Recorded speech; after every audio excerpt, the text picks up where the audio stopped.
All right, I just thought so many people were talking about Shedeur Sanders falling in the draft to the Cleveland Browns. Just a couple of things that I've been ruminating on for the last day. I understand that Deion Sanders worked at multiple TV networks. He worked, I think, at CBS, NFL Network. I understand that. A lot of people at that NFL Network building know Deion.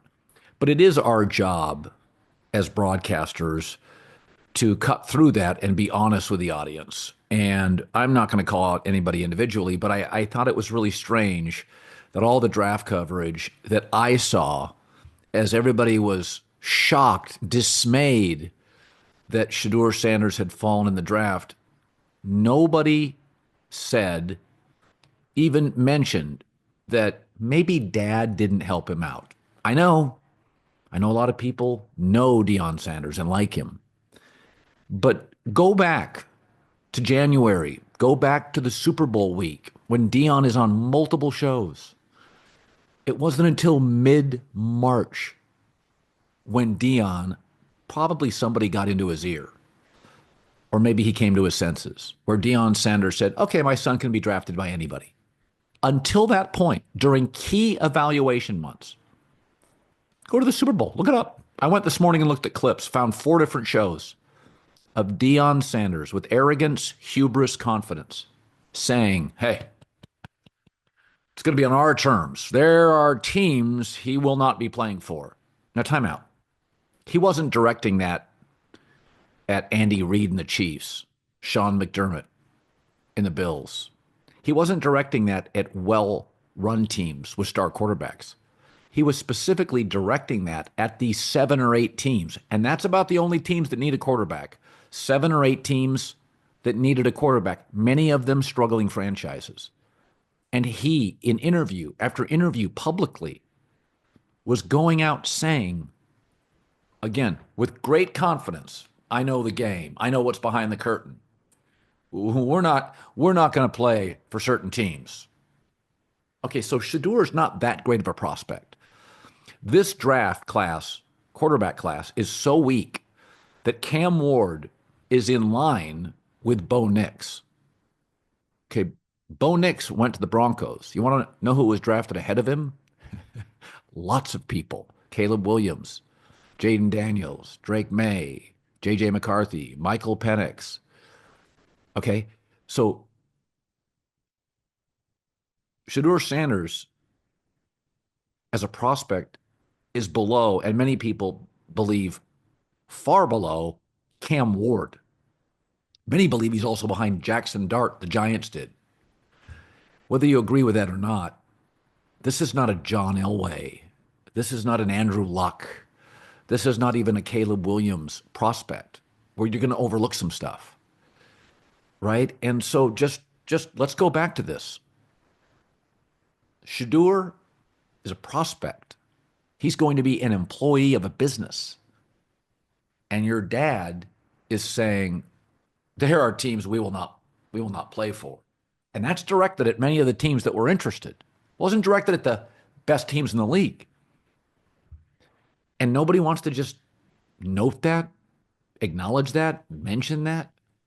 You know, I've said on my show before, quarterback dad has become pageant mom, where the heart is in the right place, but sometimes they do a disservice to their kids. We saw this with Nico Iamaleava, the quarterback for Tennessee. Great program. Dad stepped in. Son didn't show up to a spring practice. We're out of here. And he had no market. UCLA has one of the smallest NILs in the Big Ten. The kid reportedly took a pay cut to live in a much more expensive city and go to a much less storied football program. Quarterback dad.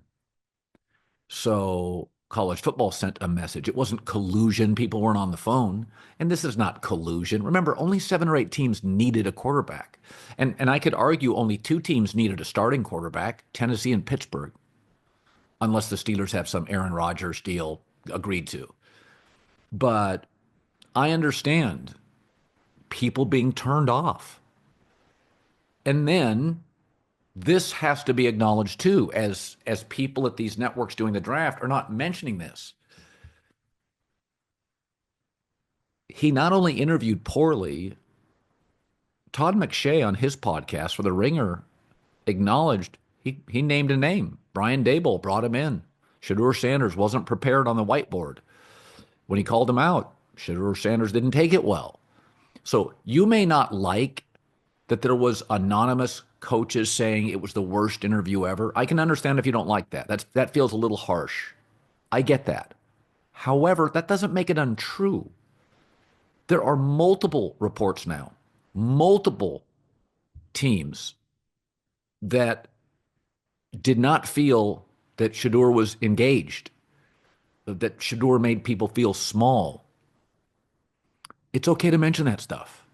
So again, the greater the prospect, the more flaws you can have. And quarterback's different. You know, throughout the years, I talked to a lot of people in the league. Of all the sports I cover, I have far more NFL sources, mostly because that's your favorite sport and it drives a number. But when I talk to scouts and executives about football players, they talk about skill and talent and toughness. When I talk to executives about quarterbacks, the conversation changes. It's about leadership and focus, the ability to cognitively get up to speed, read a defense, totally different conversation. Everything's different for quarterbacks. That's why I was so tough on Johnny Manziel and Baker Mayfield on maturity. I didn't care if they were a Mike linebacker, a right guard. When you're a quarterback, the conversation changes. You know, you need a lot of things from a quarterback that you don't need from other players. Maturity, focus, what really matters. You have to love football. I've been critical of Trevor Lawrence, who has said before, football doesn't define me. Well, people are looking for quarterbacks where football defines them. They want you to be obsessed. They want you to be Peyton Manning and Tom Brady and Patrick Mahomes. I'm sorry, they do. I didn't make the rules up. So I just thought it's a bit disingenuous to not mention the fact that football dad Deion was setting parameters up directed at the teams that were going to draft his son, which I think was a big turnoff. You know, I've had NFL people say this before. We're not the NBA. We don't do load management. It's like, no. NBA's got its own culture. That's not our culture. And college football sent that message to Nico Iamaleava. And I think some of this was, hey, man, listen, no parameters. You got to interview better. And I said this on the air Friday, I didn't love, you know, your draft room with legendary posted all over it. A little cringy. The New York Giant cleats, a little cringy. Not the end of the world, not everything, a little something. But you know, you have to be like, when people are texting me that are not in football or don't cover football, and they're sending legitimate and very obvious questions about the Deion comments, I think it needs to be talked about. That he did not do his son any favors. The NBA 82-game grind is done. Now the real fun begins. The NBA playoffs. Love them. They're here. Time for drama, clutch moments, Steph Curry, LeBron, jaw-dropping plays. I can't wait. If you're looking to make the playoffs even more exciting, DraftKings Sportsbook has you covered. They're the official sports betting partner of the NBA. Playing games all the way to the finals.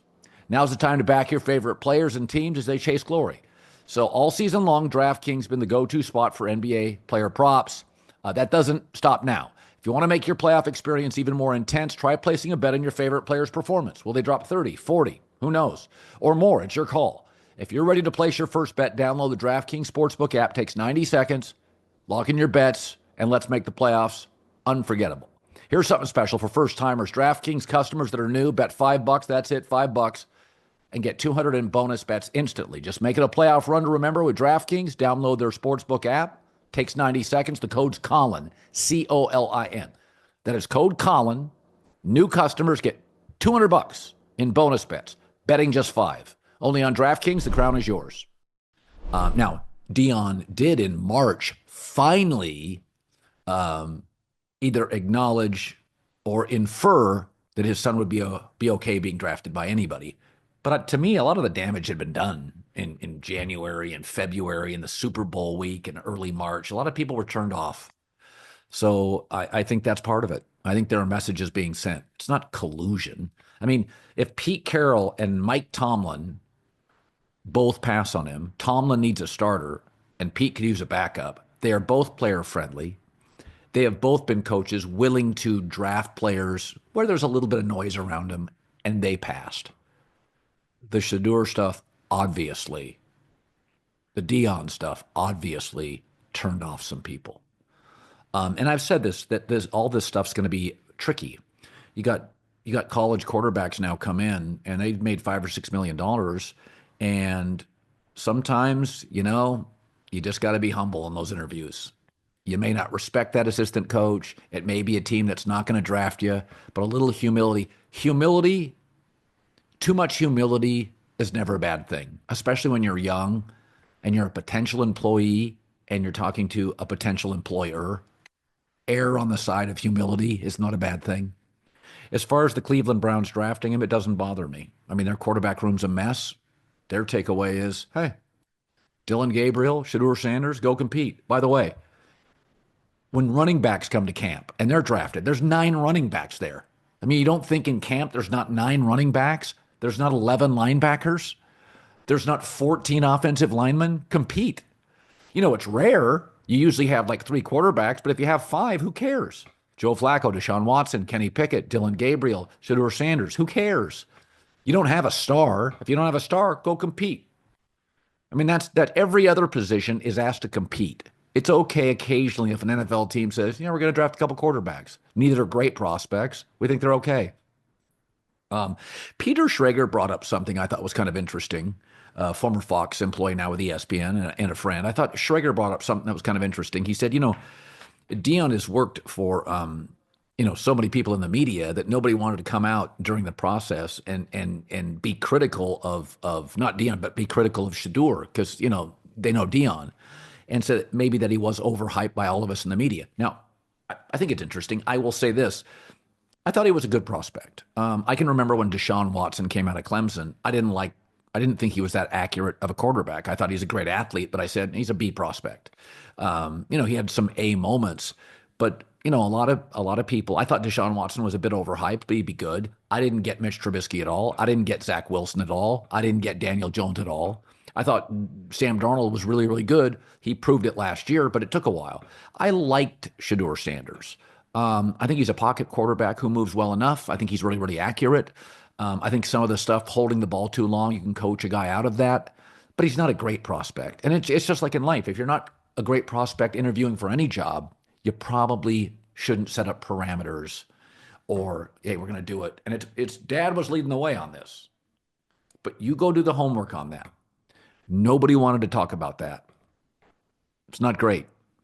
And football is very protective and very tribal about its culture. It does not want to be baseball and give 10-year contracts.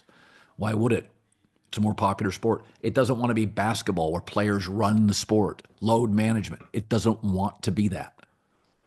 Okay, football's culture, the brotherhood of it, its family, all their marketing, its family, it matters to them a lot, and they have every right to be prideful and protective of it.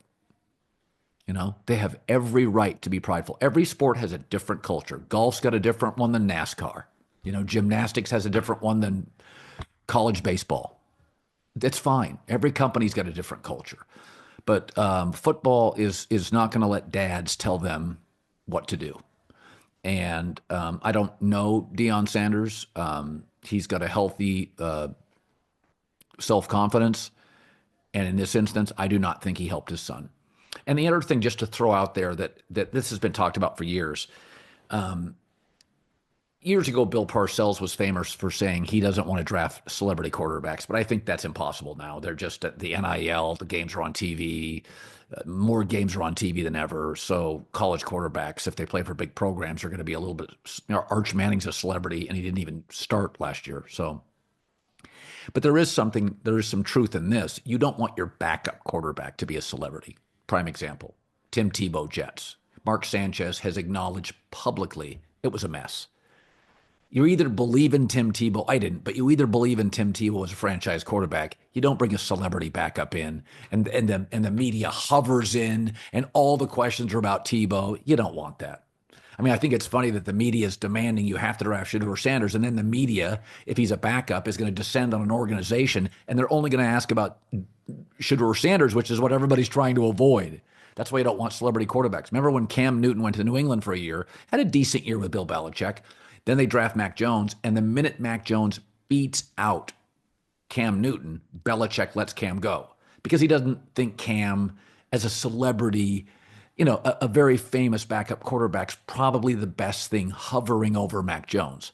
And so if you like Shedeur as a starter, and I thought Pittsburgh should have drafted him in the first round. I wouldn't have had a problem if Cleveland drafted him or Pittsburgh. I think he's a very accurate kid that moves well. I think he's a franchise quarterback. I could be wrong. But him as a backup is really interesting. I mean, he made $6 million NIL, the dad thing, the family name. You bring him into a camp as a backup, and especially if you have a young quarterback or a situation where, you're trying to make sure and ensure your starting quarterback has confidence, you're devoted to him, he's the guy, you're building him up. You bring in Shedeur as a backup, and that could be a bit of a mess, right? That's the celebrity backup quarterback. A lot of teams don't want that. I always used to say, you want your backup quarterback to be able to put a baseball hat on and a pair of sunglasses, walk through the local mall, and nobody knows who he is. That's a perfect backup quarterback, a team guy. So, once Shedeur started falling, my take is, wow, this is really going to be interesting. Like, where can he be a backup quarterback? It'd have to be a really secure, older starting quarterback. You're not going to do it if you have a young quarterback. I thought Seattle might consider it, but Jalen Milroe, his temperament and his brand is more in line with what a backup is. Super humble, didn't hear from his parents, exceptional athletic ability, not ready to start, sit behind Sam Darnold for 2 years. That makes a lot of sense. I think Shedeur is ready to start fairly soon, maybe by Thanksgiving. But there's just stuff. There's a little bit of noise, and that's tough on backup quarterbacks. So once the teams that need a starter, Tennessee drafted a quarterback, and Pittsburgh passed, how many teams needed a starting quarterback? So listen, I think Shedeur, my take, can beat out all these guys in Cleveland. I mean, Deshaun's done. Kenny Pickett, forget it. He's better than Dylan Gabriel. Flacco probably wins the job until Thanksgiving, but I wouldn't be shocked if Shedeur gets a lot of reps later in the season. I hope so. It'd be fun to watch. I want to watch him. But, going back to my first point is quarterback dad is becoming pageant mom, where the intentions are good, but sometimes I think you hurt the kid. And I just think those comments at the Super Bowl and, we're going to dictate terms and there's places I'm not going to let him go. Sheesh. I don't like that at all.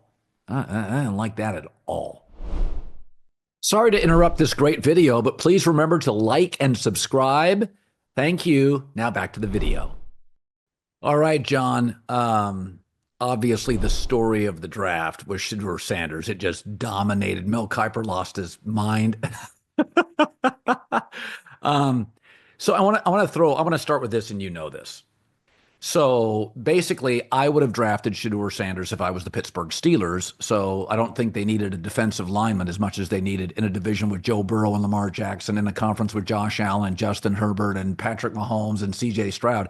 They don't have a quarterback room of note. I think Will Howard's a backup in the NFL.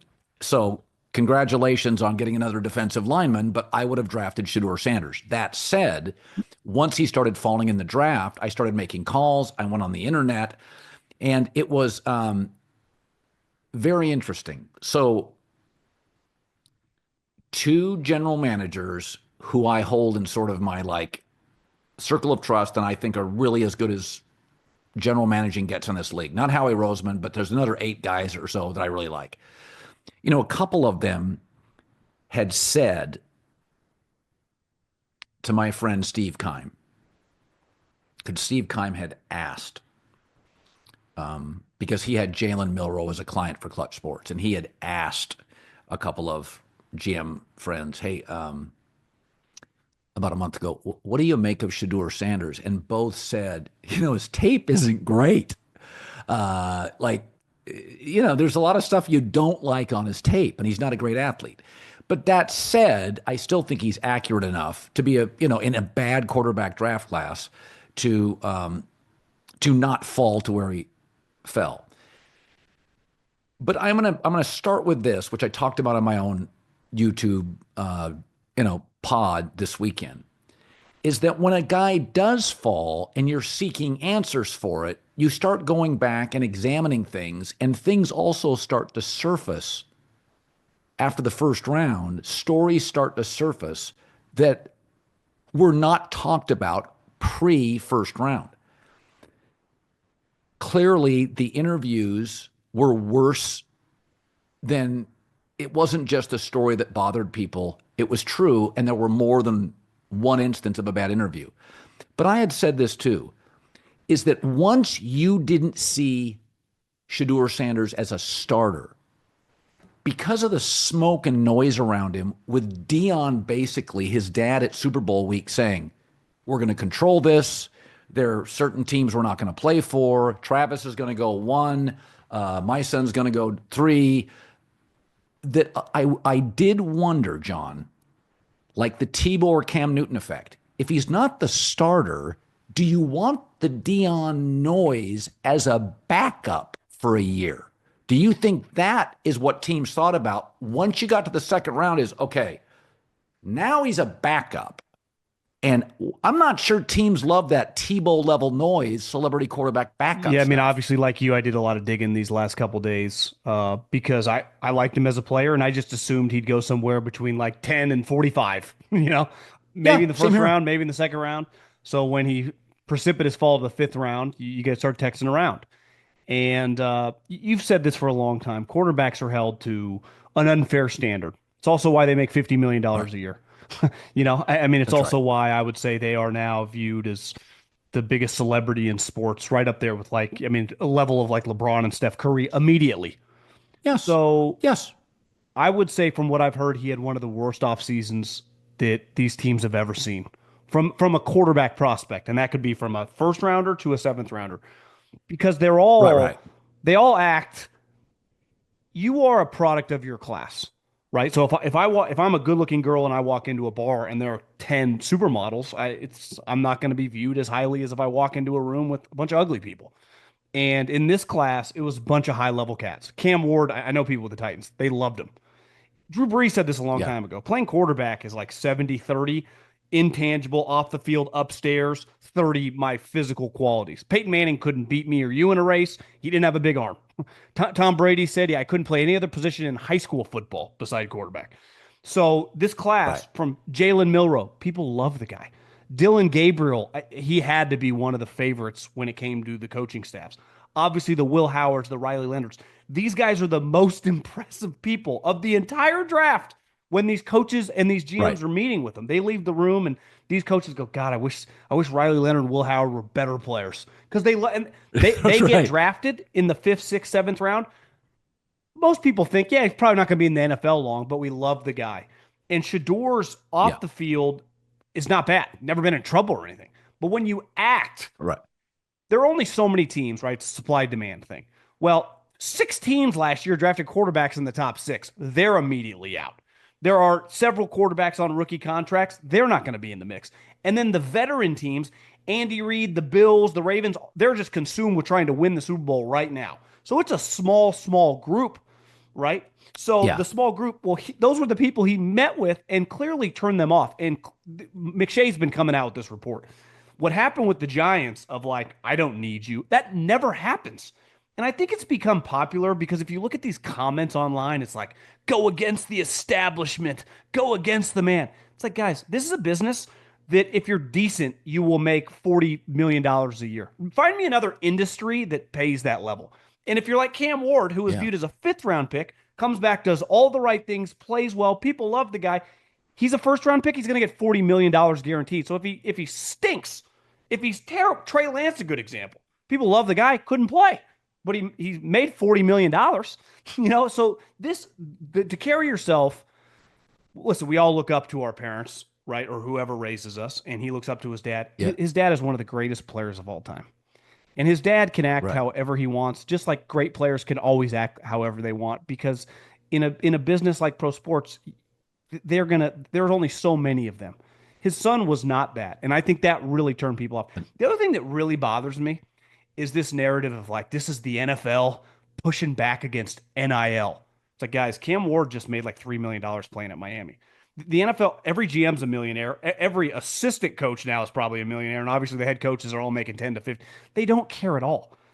Travis Hunter, I Googled his NIL deal. I mean, it was reported between $4 and $5 million. It's about being a good person. I mean, all these kids in college, the entire first and second round, they were driving Range Rovers and G-Wagons last year in college. It's not about the money or the NIL. It's just like, one, there were a lot of red flags guys that were drafted well above Shedeur Sanders. Those guys were viewed as good players. Yeah. Now, I think Shedeur's a solid prospect, but what I've So do heard I. about the way he's acting, like he would be an immediate turnoff to any human being, right? In any industry. That's not how young people act. And I think they tried to change their tactics from what I've heard the last like month, but it was too late. It's hard to pivot. And again, you're just compared, like they view you in a group with Jalen Milroe and Dylan Gabriel. And so Right. that's who you're compared to. You're not compared to Cam Ward. He has nothing in common with you, but people like him on and off the field.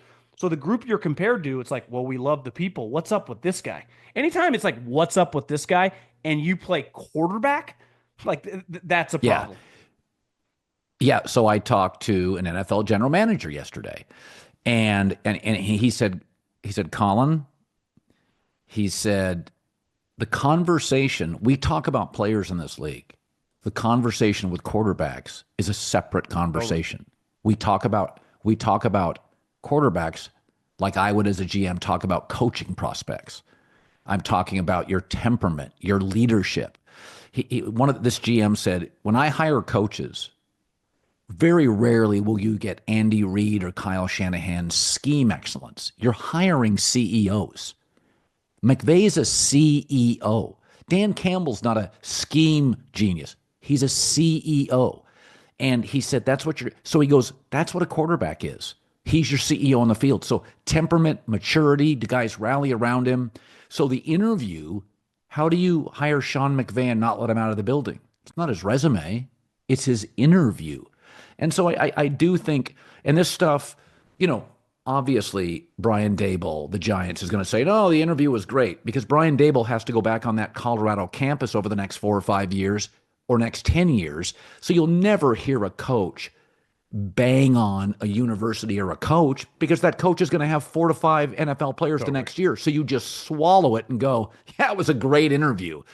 But I think there's more than enough smoke here that process wasn't great. And I'll say it again. I do not like, and again, I did not think this would be an issue, but I was forced to talk about it once he's dropping out of the first, the second, the third, the fourth. Then I'm forced to talk about it. And my take was, well, if you're really making me pick what's a problem, I do think Deion during Super Bowl week exclaiming, this is on our terms. It wasn't until mid to late March that Deion went, okay, he can go anywhere. And I think it pissed people off. I know one team that was totally turned off. And remember, you go into a draft, John, as you noted earlier, there's usually, like, for instance, the Rams. The Rams decided before this draft they were going after a quarterback next year. That the Rams made a decision in-house. We probably need to get one in-house, but we're going to go for it next year. That's why they made that trade with Atlanta to get two first next year, because their first will be deep.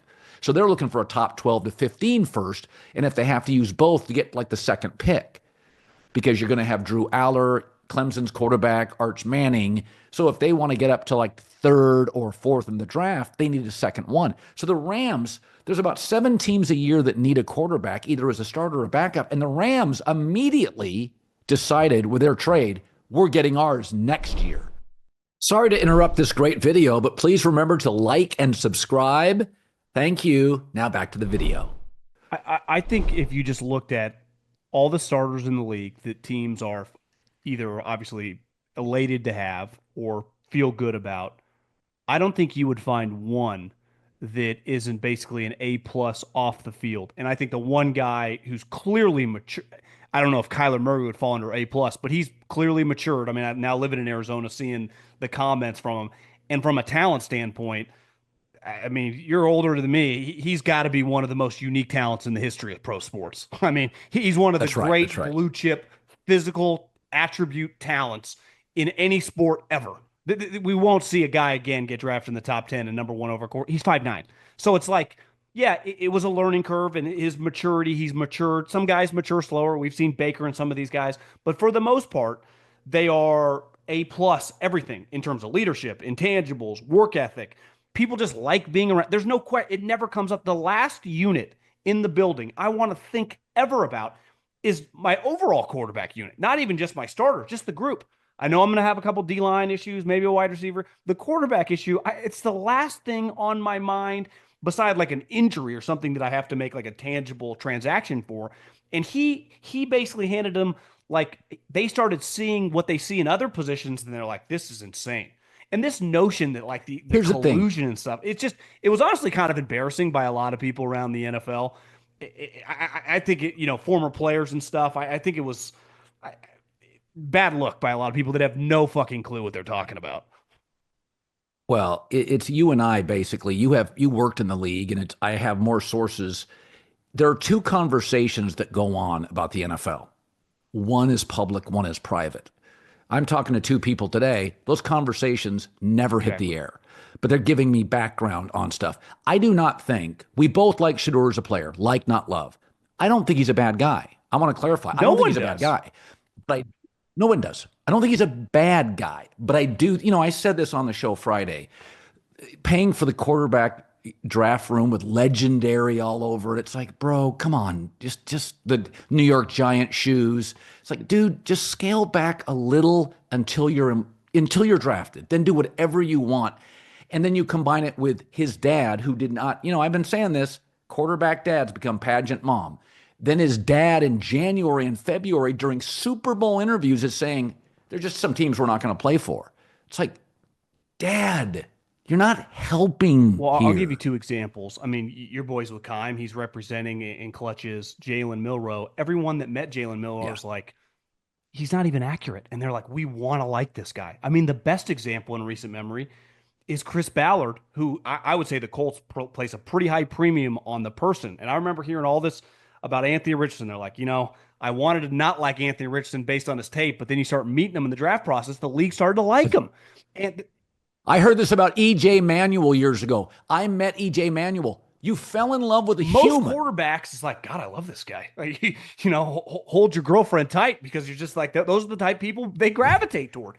And this is the first one in recent memory that turned everyone off. Like, this was universal. And again, when I say everyone, Andy Reid and the Eagles aren't spending time scouting this guy closely. So it's a small group of teams that he needed. And so you go to the fifth round, like he is now, we could just talk about the room. It's very difficult. There are only so many reps at practice. So we know Joe Flacco is going to be the starter. And then they got this group. I think it's pretty clear that the coaching staff and the GM, two Ivy League guys, they like Dillon Gabriel. That's why they drafted him in the third round. I think it's fair to say Jason Lloyd, who's like the Tim Kawakami of the Cleveland area, covers all these Cleveland sports, wrote a pretty good article on The Athletic yesterday. This was clearly an owner pick. Because in what world? Look at the reaction. I was going to ask you the reaction on Twitter. They got posted in the draft room. Stefanski looked like he wanted to jump off a bridge. Andrew Berry's comments in the press conference was like, yeah, the value, but the way they talked about Dillon Gabriel and the other players, we have a history now with Jimmy Haslam. Like Deshaun Watson was out until Jimmy said, no, we're doing this. And now you get into another situation where it's like you drafted a quarterback, kind of take a step back. You're going to have a couple draft picks, but Jimmy Haslam, because in what world does it make sense? Because you go, well, in any other position, you take multiple quarterbacks. True.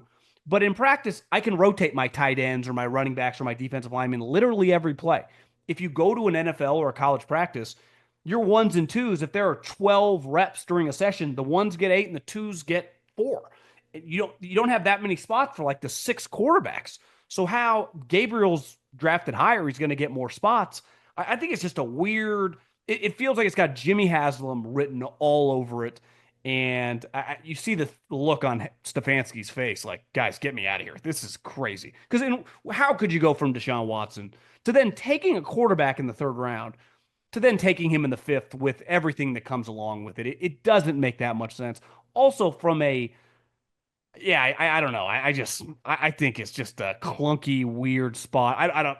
It's not out of Shedeur's control, but it didn't make sense. No one takes a quarterback in the third and the fifth. It never happens.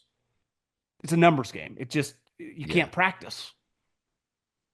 My guess is Flacco wins the job, and Shedeur is probably more impressive in practice. I mean, I think he's better than Dylan Gabriel. I just think he is. But this is the other element. If Jimmy does force them to do it, which to me, I agreed with the take. I'm like, that's what it felt like. You could still, it's not like Jimmy sets the practice schedule, who's getting the reps. So you can manipulate it as a coach. Happens all over the league, right? You talk to some of these GMs like a player, the coach likes a player, and you can argue all you want in the room, but at practice, the GM doesn't get to run practice. So I'm with you. Like, I think Shedeur is a better player than Dylan Gabriel. I think drafting Dylan Gabriel in the third's pretty bold. I didn't love that pick. So my theory was they're no dummies. They've been around Jimmy long enough. They realize that, like, as Shedeur falls, he's going to force them to take Shedeur Sanders. So they go, listen, we'd love to take this guy in the fourth or fifth. Let's take him now. So it kind of shuts him up. But then Shedeur just kept plummeting, and they didn't have a choice once they got to the fifth round when he's like, you got to do it. So my theory is they overdrafted him to shut up the owner. And because any visual you saw of Stefanski and Barry, he's right over their backs, right? You see most rooms, the owner's next to him or in the corner, just like hanging out. He's right behind him, kind of hovering. I mean, that's a bizarre place, Colin. It really is. Yeah, I mean, it's, just to show you how much intangibles matter that you talked about earlier. Think about this. Baker Mayfield won a playoff game for the Cleveland Browns, and not only won a playoff game, beat their number one rival, the Pittsburgh Steelers, and they moved off him, not because he couldn't play, because of the intangibles. Think about that. Just say Cleveland Browns win a playoff game over the Steelers. That should give you 3 contracts. They moved off him. So when people listen to this and think, well, the intangibles, no, it's a 70-30 intangible league when it comes to quarterbacks. Baker has now matured, and they love him in Tampa, and I love the fit. But they moved off of him, Andrew Berry and Stefanski, because he kept inflaming press conferences, and he just wasn't ready to be like lead a franchise. So your point is, I've said this for years about Dak Prescott. He's not an impressive thrower of the football. His intangibles are amazing. His tangibles are mediocre. Dan Mullen came on my show, had him at Mississippi State. He's like, yeah, he's not impressive throwing the football.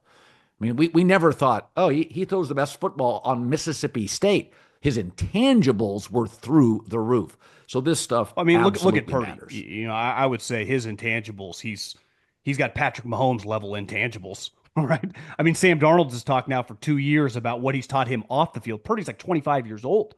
So you can get by with average characteristics, which Shedeur has. Dak, I would say Cousins, it would fall under that, right? Jared Goff's not exactly quick or a huge arm.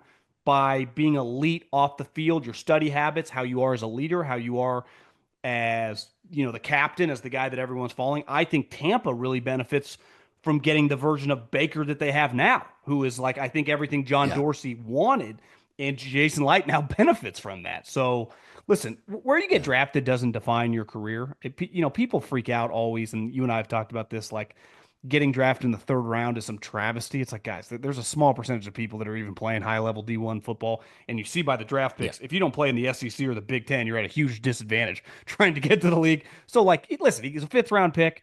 Did he fall a couple rounds? Sure. But if he's good, the cream usually rises in the NFL. Yeah, and I do think he is a first or a second-round pick. So one of the greatest, in my opinion, one of the greatest radio shows in America, and it has now been on, you'll be more impressed by this than anyone, for 23 years running in the same market, is a show called The Church of Laszlo. And it used to be on an alternative rock station. It's now on a regular rock station. Doesn't matter. Their frequency just changed, but it's been this dude Laszlo and his buddy Slim Fast. I was their sports guy for years, And Laszlo, I'm going to tell a real, quick tangent. People like it. Laszlo is, to me, he was one of my mentors in radio and just also one of the coolest stories ever. He was from Detroit, alcoholic, drug addict, went to the Navy. I think got kicked out of the Navy because of those two things I just mentioned. I might get his story something wrong. Kind of was always a mess, always did radio, and then got sober, started this state, and is like a wild liberal on the radio in Kansas City, Missouri, where when he started his show, every single day, he would start his show by saying it has been X amount of days since George W. Bush declared mission accomplished in Iraq, and then went on. And he's on the air to this day because he's so talented, and I think it's the funniest show in America. So, say all that. So when I first started in radio, they were down the hall. They had actually just come back from Seattle, where they used to be simulcast in Seattle and Kansas City. And Laszlo said to me, he's like, listen, man, and this wasn't his original theory, but it was the first person I had heard it from. I'm like 24. He's like, you got to know what type of horse you are for this company.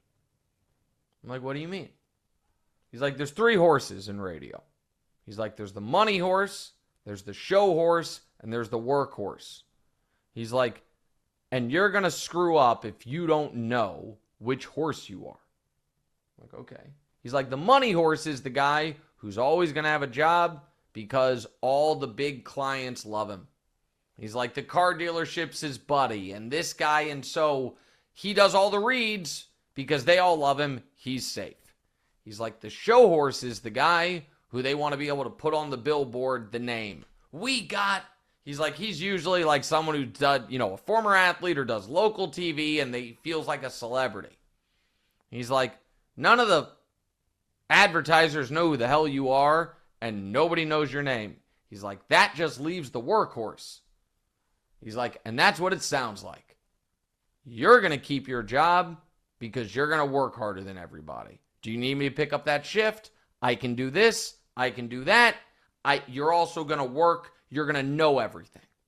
Like, that's your path, man.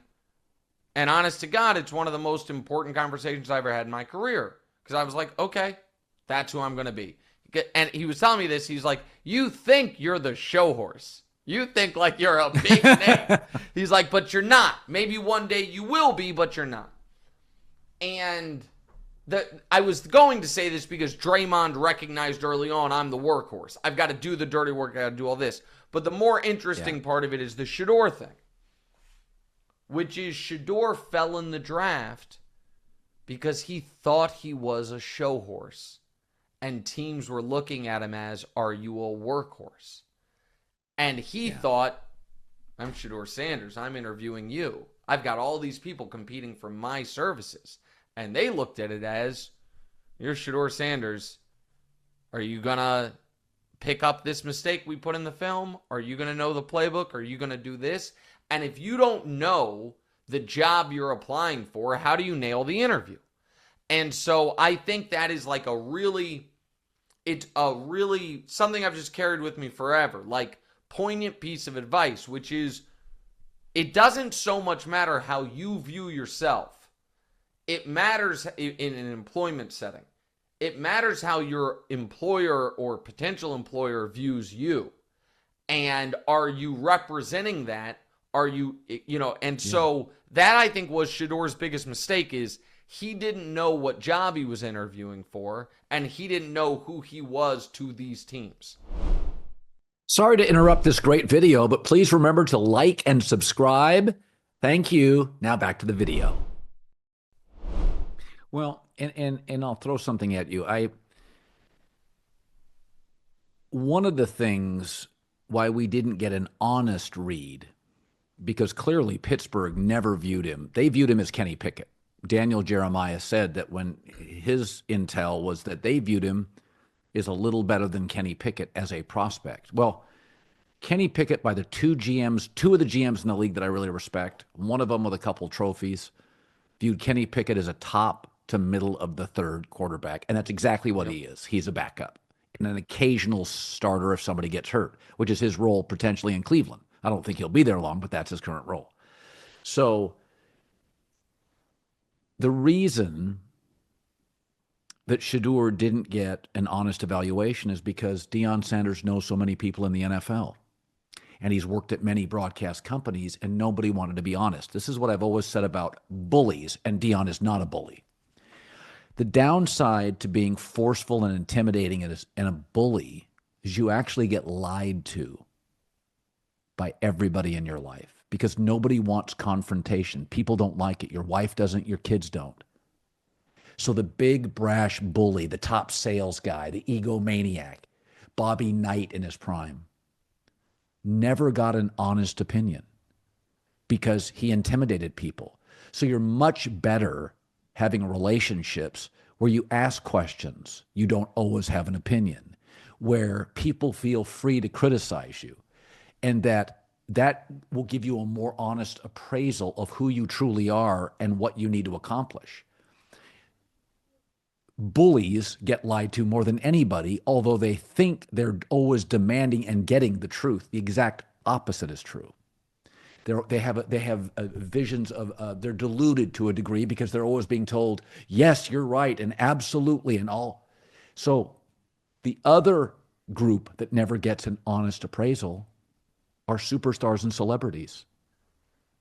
You know, nobody ever told George Clooney in his prime, you're not really, it's not working for me on this.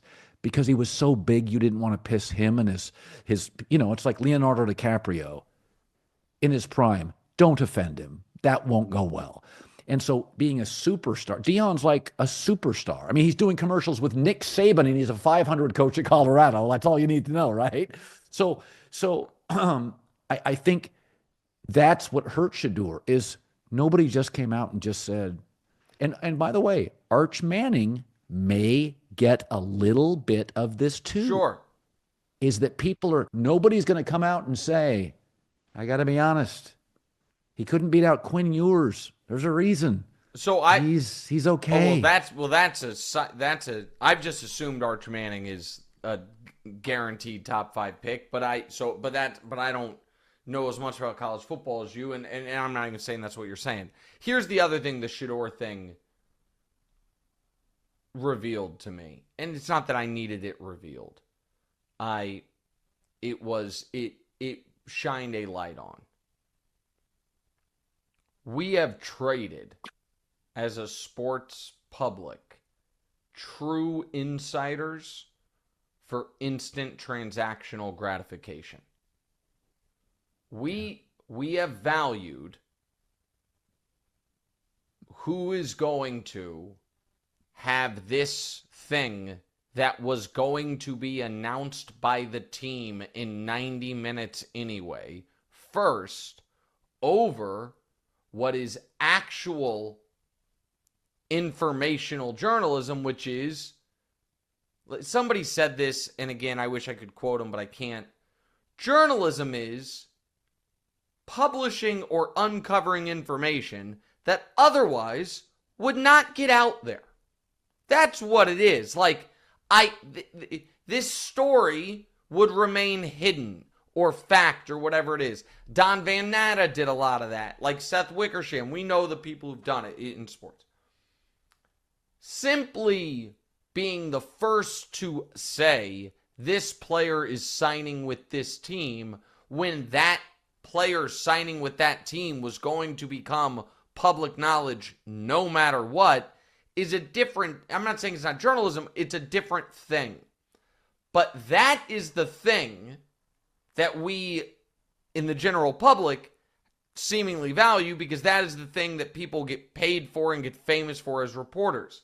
The only way to, these days, do that job really well is to have everyone like you, which is why in modern sports journalism, every draft pick is great. Every surgery is ahead of schedule. Every MRI was better than expected. And everything is positive. Every single ththing is positive. And so the fact that none of our insiders said, I've talked to 15 teams and 12 of them don't have Shedeur in their top 50. Like, nobody had this. Nobody had, like, it went from, is he going to be the first pick, to, okay, it'll be Cam Ward, but then, Shedeur, Giants, Browns, to, oh shit, he might slide to the Saints. And then by draft day, it was, wow, what does it mean for Aaron Rodgers? Because Shedeur could maybe be there at 21 and they could draft him. Yeah. The entirety of the NFL world, nobody had. He'll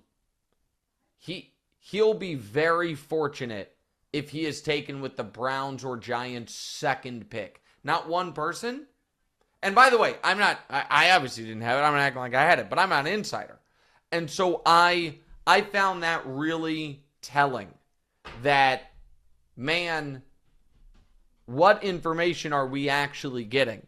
Like, what is the real?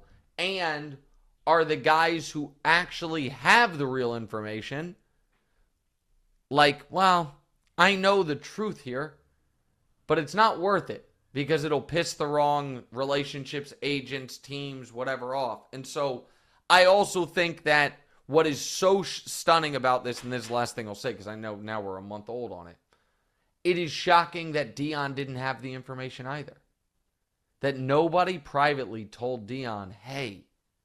That's right. That's the downside, yes, like a bully, of being a beloved superstar. Nobody told Deion, hey, man. You don't get the truth. Like, listen, maybe they're all wrong.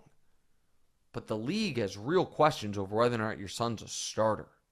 So you got to tell him. He's got to blow their socks off in this. Because Deion is, whatever anyone thinks of Deion, he's obviously a loving, devoted father. That's undeniable. Yeah. And he just, didn't have the information. That's right. Think about that. Think of how many friends he has in the NFL and not a single person. I'm telling you, Arch Manning, be very careful. The Mannings are American football royalty. Now, I will say there's a little less. They've got their own egos, but Deion's always been over the top. Sure. He's been almost at times a wrestling heel. Like he loves to, and the Mannings, with Arch, he's been backing up Quinn Ewers, who he's clearly better than, and they never transferred. So they've handled it with grace, and I think that's the Mannings brand. But this really does go back to bullies and superstars. You'd think they'd get the inside info. They're lied to more than everybody else. You know who you don't lie to? Your cranky neighbor who you don't love, but you're going to tell him, don't mow the grass at 6 o'clock on a Saturday. You're going to give him a real honest, cranky opinion. The people that you don't have anything to lose, like just people that you don't adore, you're always willing to say, bro, that's not going to work. Correct. Don't do that. Yeah. That's hard to say to a Manning or a Deion Sanders. It's hard. That's really interesting.